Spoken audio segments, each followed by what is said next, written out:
Hey everyone, welcome back. So in this video we shall study the moment generating function. So let's see what are moments, right? So the kth moment, so the kth moment of a random variable y taken about the origin, right? So moment about the origin is defined as just expectation of e raised to yk, okay?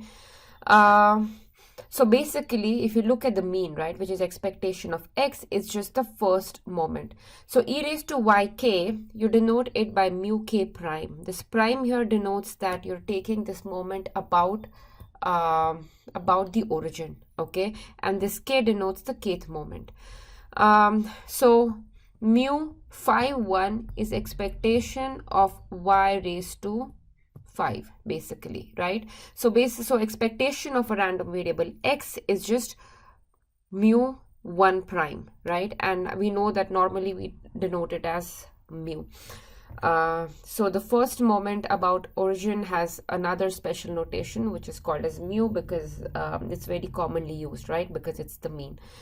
So the kth moment of a random variable taken about its mean now, okay?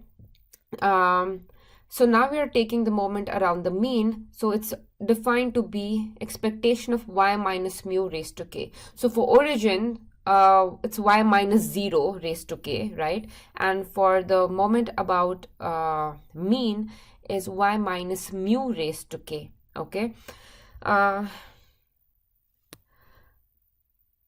So the moment generating function now, okay? So before the first we saw the definition of the kth moment about origin, and we denote it by mu k prime.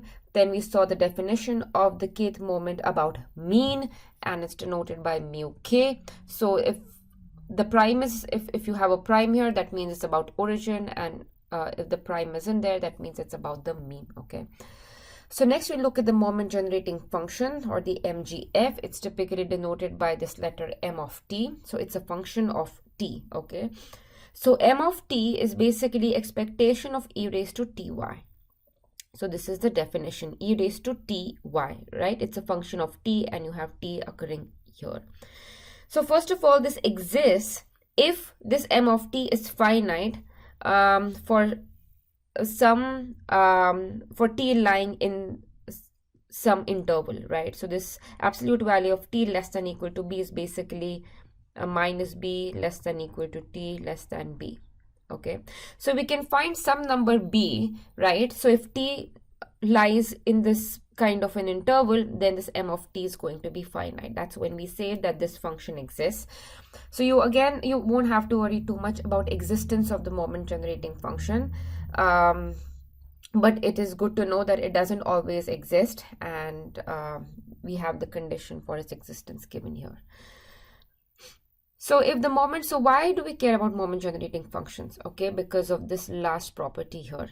If the moment generating function exists for a particular distribution, it is unique. So you take any particular distribution, maybe geometric, binomial, there's a bunch of distributions that we haven't studied in this course yet. Each of them has their own moment generating function, okay? And if you take any moment generating function, there will be a distribution corresponding to it, okay? So there is basically this one-to-one relationship between distributions and moment generating functions. So this particular property makes it a very important concept in statistics or probability.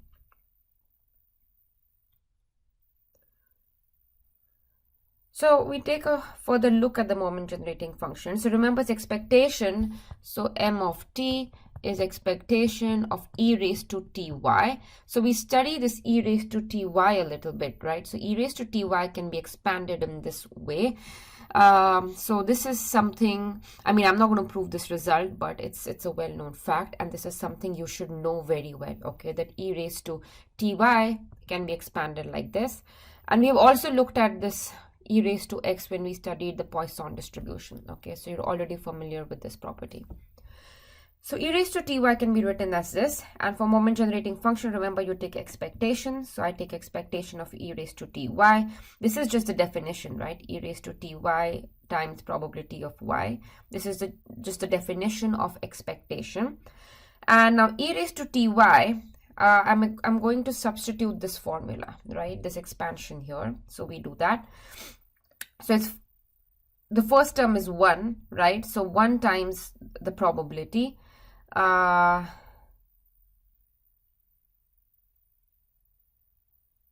think, yeah. So then in e raised to ty, right? So this is basically summation of 1 plus ty plus ty squared by 2 factorial plus so on times p of y. So I'm just opening up the sum, okay? This is the first term, this is the second one, and the third one, and so on. You have infinitely many terms here. The first one is just the sum of all probabilities, so that's going to be equal to 1. The second one, this t has nothing to do with the summation, right? T is a constant, you pull that out. And this is just summation of y times probability of y. So remember, this is expectation, right? Or this is the same as the first moment about the origin. So mu1 prime. In this sum, again, t by 2 factorial is constant. You pull that outside. This is just expectation of a square of a random variable. So remember, let me just write, this is again the second moment about the origin, so mu2 prime and so on, right? So expectation of e raised to ty has this another, or the moment generating function can be opened up in this way, right? You can write this moment generating function in terms of the moments about the origin. This is the first moment about the origin, second one, third one, and so on.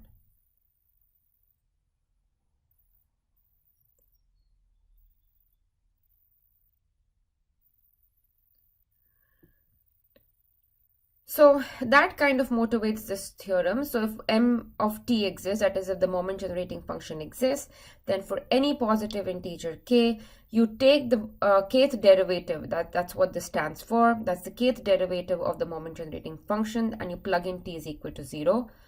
So it can be written as this, right? mk0, that is a derivative. You can rewrite it this way. So this is what, again, the kth derivative of the function, and then you plug in t is equal to 0.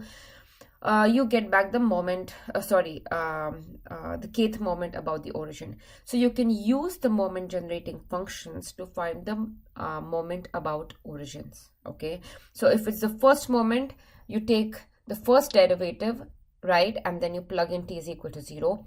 For the second moment about the origin, you take the second derivative, and then you plug in t is equal to 0, and so on and so forth, okay?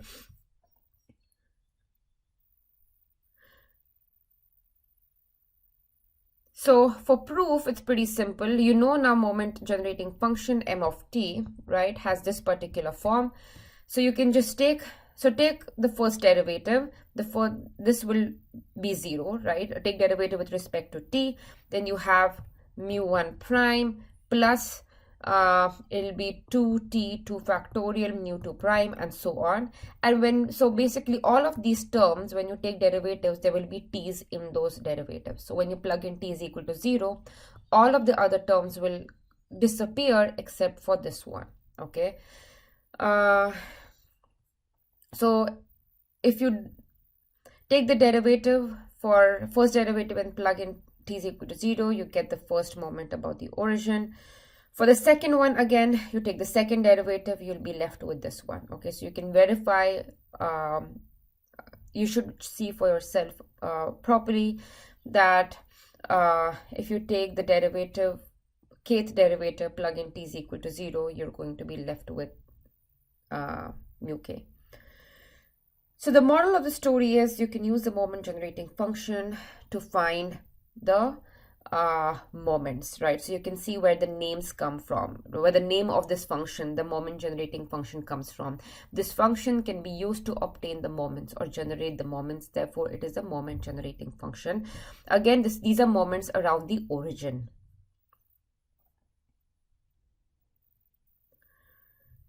So here is an example of a moment generating function. Okay, so if we consider the Poisson distribution with parameter lambda, its moment generating function has this particular form. Okay, so for each of the distributions that we study in this course, you should know what the MGF looks like, and moreover you should be able to obtain it on your own. Okay, so X has this Poisson distribution. Its moment generating function is e raised to tx. This is just the formula, right? E raised to tx times the probability. This is the PMF of the Poisson distribution. This lambda is constant. You pull that outside. So it's lambda raised to x and e raised to tx, right? You group that together in this particular way. But you know that, right? Summation a raised to x upon x factorial, x going from 0 to infinity, is just e raised to a, right? You look at this number a and it's e raised to that. So it's going to be e raised to this number, which is e raised to t times lambda. So it's e raised to t times lambda. You combine these two and you rearrange terms a little bit. This is just a nicer representation.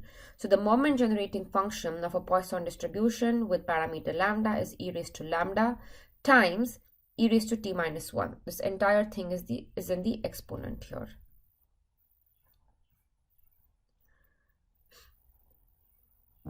So now if I tell you that you have a random variable y whose moment generating function looks like this, what is the distribution of y?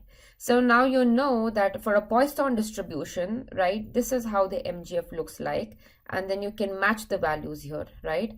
So it was e raised to lambda, e raised to t minus 1. So this is the lambda. So y has Poisson with, lambda is equal to 3.2. So you match the moment generating functions to find the distribution. Y, remember, each probability distribution has its own MGF, and if you have a certain MGF, it has its own, basically there's this one-to-one relation between the distribution functions and the moment generating functions, right? Therefore, we can use the moment generating function to also determine distributions. That's what we're doing here.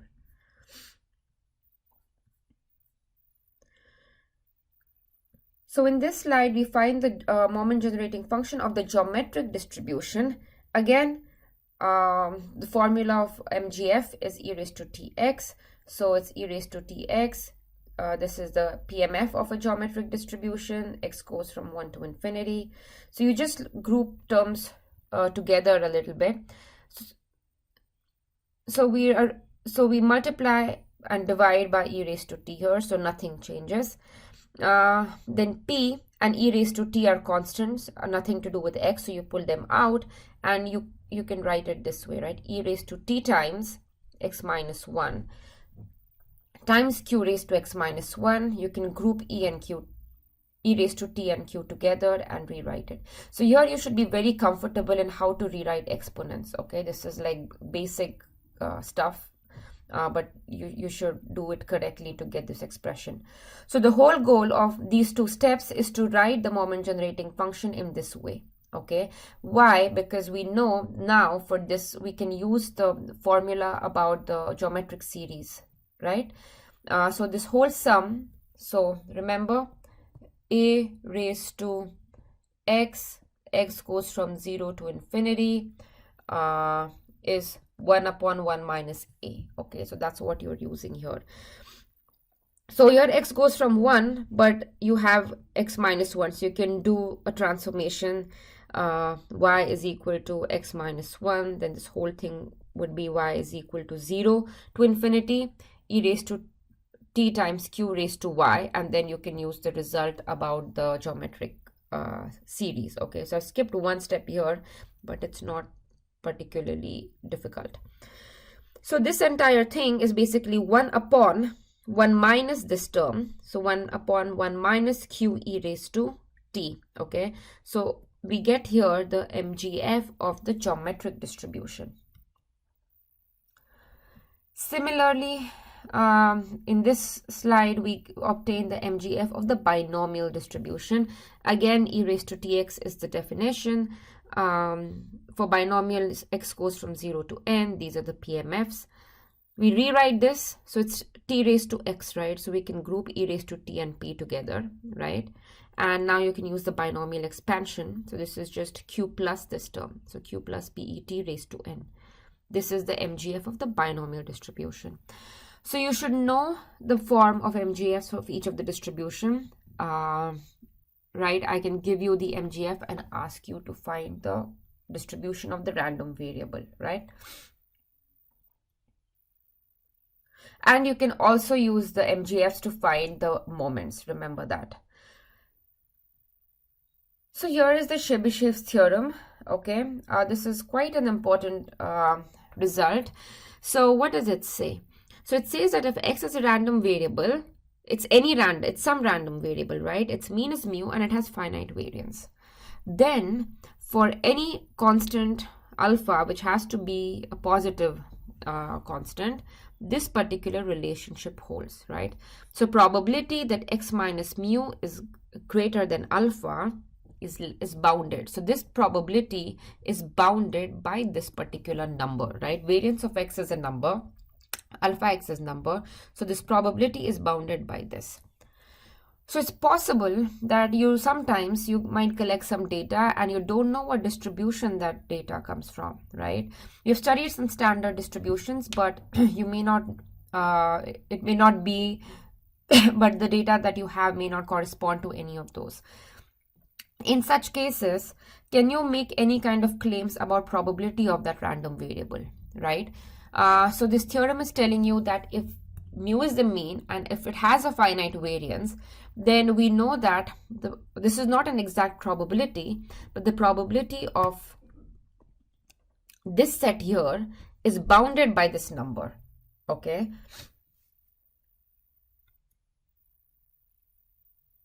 So you'll see an example of Chebyshev's to see how it can be applied. So it's very useful because it's very general result, right? You don't really need to know the actual form of the distribution. But before we look at an example, there are different ways to represent this particular result. So here I'm saying, so y is there's like a typo here, so maybe this should be y here. So y is a random variable, its mean is mu, and its variance is sigma square. Now I'm telling you that the variance is sigma square. You can rewrite the Chebyshev's theorem to get this, okay? All I'm doing is you have mu here. Let's see. Let's look at this one first, perhaps, right? Because it's greater than and, oh, sorry. Right, it matches this form, right? We have greater than inside the set and we have the upper bound for the probability. So and that's what you have here. So let's see, what are we doing? So we have this alpha, we're just replacing this alpha by k sigma, okay? So if I replace alpha by x minus mu greater than k sigma is going to be less than variance of x by k square sigma square, right? Alpha square. And now variance is just sigma square. So sigma square by k square sigma square. This cancels and you're left with k square. So it's basically rewriting the previous result, but alpha you're taking it specifically to be k times sigma. And if you just switch the probabilities, so instead of probability of this greater than this, you can rewrite this as 1 minus probability y minus mu less than k sigma less than equal to 1 by k square. You can rearrange the terms to get this. Okay, so nothing very new is happening here. You're just rewriting the same things in a couple of different ways because you never know which one. It's possible you might need this result or this particular form of the result. Okay, so just good to know different ways in which this inequality can be written. So you should be familiar with both of these, okay? Oh, and there's a couple of textbooks. I've looked at a couple of different sources, and then they have, this is another way to spell Chebyshev's, okay? So it's still the same result we're talking about, even though I have like a T here. So let's see. So for a certain type of soil, the number of wireworms per cubic foot has a mean of 100. Assuming a Poisson distribution of wireworms, give an interval that will include at least 5 by 9 of the sample values of wireworm counts obtained from a large number of 1 cubic foot samples.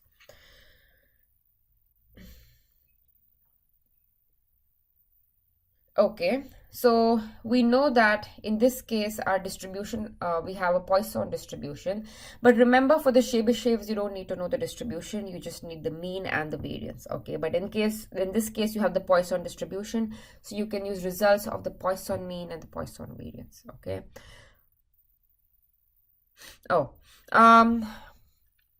So what do we need? We need to find an interval. Okay, so let's see. So we need to find an interval that will include at least 5 by 9 of the sample values. That means we need an interval whose probability will be greater than equal to, right? At least means it has to be greater than equal to 5 by 9. So therefore, let's see. This is the result that we are going to, wait, let me change the color of the pen maybe. This is the result we're going to use, okay?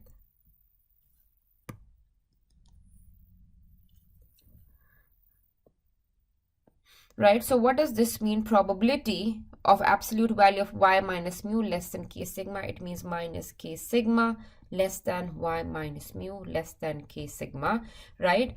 And you can rewrite it as k sigma plus mu less than y less than k sigma plus mu. So you see, this y is a random variable, and these two numbers here, right, this is the interval, right? So probability that y lies between these two numbers is greater than equal to 1 minus 1 by k square. So probability that y lies in between these two numbers or this interval is at least 1 minus 1 by k square. Okay, so now in the problem we want this probability to be at least 5 by 9, right? So we want this 1 minus 1 by k square to be equal to 5 by 9. So this is the result we are using. So we want this probability to be at least 5 by 9. So 5 by 9 equals to 1 minus 1 by k square. You solve for k, you get k equal to 3 by 2, right? So to get this, so we want this to be equal to 5 by 9, and then to find this probability, we know that this means that k has to be 3 by 2, and to get the interval, this has, so the numbers have to be k sigma. So we know what value of k is. Now sigma, we know that this is, we're dealing with a Poisson random variable. Mean is 100. For Poisson, mean and variance are the same. Therefore, the sigma, which is the standard deviation, is 10, right? Square root of 100. So k times sigma is 15, right? So if you plug in k sigma, which is 15 here, this is what you get. You can move this 100 around. So this is basically 100 minus 15 and 100 plus 15, and you get this. So this, so this is the interval, right? 85 to 115. So this is the interval. So probability that y lies in this interval is at least 5 by 9. So in this question, I could have easily not given you the distribution and just given you the mean and the variance, and you could have still obtained this probability, right? So this is a pretty powerful result. So that's all for this video. I will see you in the next one. Bye.